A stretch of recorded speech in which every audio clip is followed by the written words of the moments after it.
বন্ধুরা, এই যে দেখছো ঝলমলে মুরগির কারি, ঘরের সাধারণ উপকরণেই বানানো যাবে একদম রেস্টুরেন্টের স্টাইল। ধাপে ধাপে দেখাচ্ছি, তাই ভিডিওটা শেষ পর্যন্ত দেখো। ভালো লাগলে লাইক দাও, সাবস্ক্রাইব করো, না হলে এই স্বাদটা মিস করবে।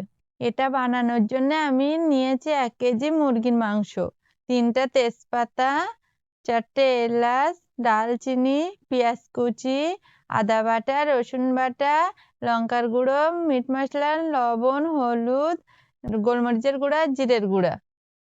কড়াইটা বসিয়ে দিলাম, কড়াই গরম হলে তেল দিয়ে দিলাম।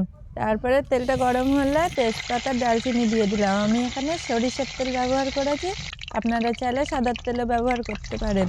তারপর পেঁয়াজ কুচি দিয়ে দিলাম। পেঁয়াজটা ভালো করে নাড়াচাড়া করে নেব, নিয়ে একটু লাল লাল ভাব হলে আমি রসুন বাটাটা দিয়ে দেব। দেখুন বন্ধুরা, এবার রসুন বাটাটা দিয়ে দিলাম। তারপর নাড়াচাড়া করে রসুন আর পেঁয়াজটা এরকম লাল লাল হয়েছে, তারপর আদা বাটাটা দিয়ে দিলাম।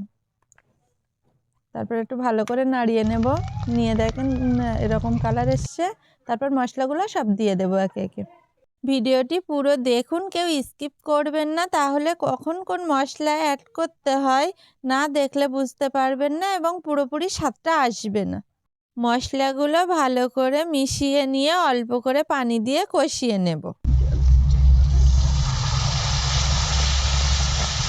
মশলা কষানো হয়ে গিয়েছে, এবার মাংসগুলো দিয়ে দেব। মাংস আর মশলা ভালোভাবে নাড়িয়ে নিতে হবে, যাতে মাংসের মধ্যে মশলাটা চলে যায়। মাংসের মধ্যে মশলা না গেলে টেস্টটা আসবে না।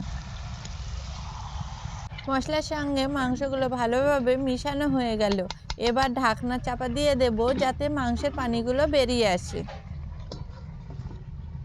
কিছুক্ষণ পর ঢাকনা খুলে একটু নাড়িয়ে নিতে হবে, যাতে নিচে না লেগে যায়। এবার অল্প পরিমাণ পানি দিয়ে ঢাকনা চাপা দিয়ে দেব, যাতে মাংসটা ভালোভাবে সিদ্ধ হয়ে যায়। ভালোভাবে সিদ্ধ না হলে কিন্তু মাংসের টেস্টটা আসবে না।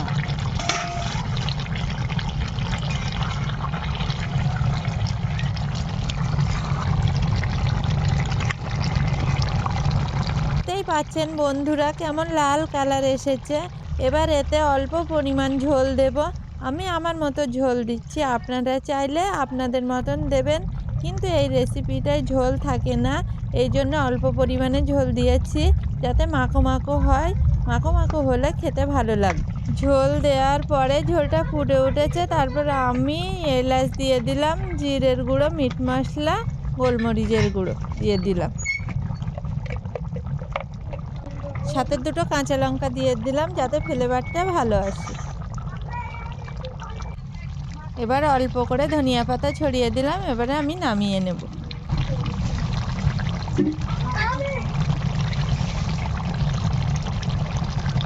বন্ধুরা, এই দেখো আমাদের চিকেন কারি পুরো রেডি। কম উপকরণে অল্প সময়ে, কিন্তু স্বাদ একদম জম্পেশ। এই রেসিপিটা একবার ট্রাই করলে বারবার বানাতে ইচ্ছে করবে। ঘরে থাকা সাধারণ মশলাতেই এমন ঝলমলে চিকেন কারি বানানো যায়, ভাবতেই পারবেন না। বানিয়ে দেখুন বন্ধুরা। যদি রেসিপিটি ভালো লাগে তাহলে লাইক দাও, আর এমন আরও সহজ আর টেস্টি রেসিপির জন্য সাবস্ক্রাইব করে পাশে থাকো।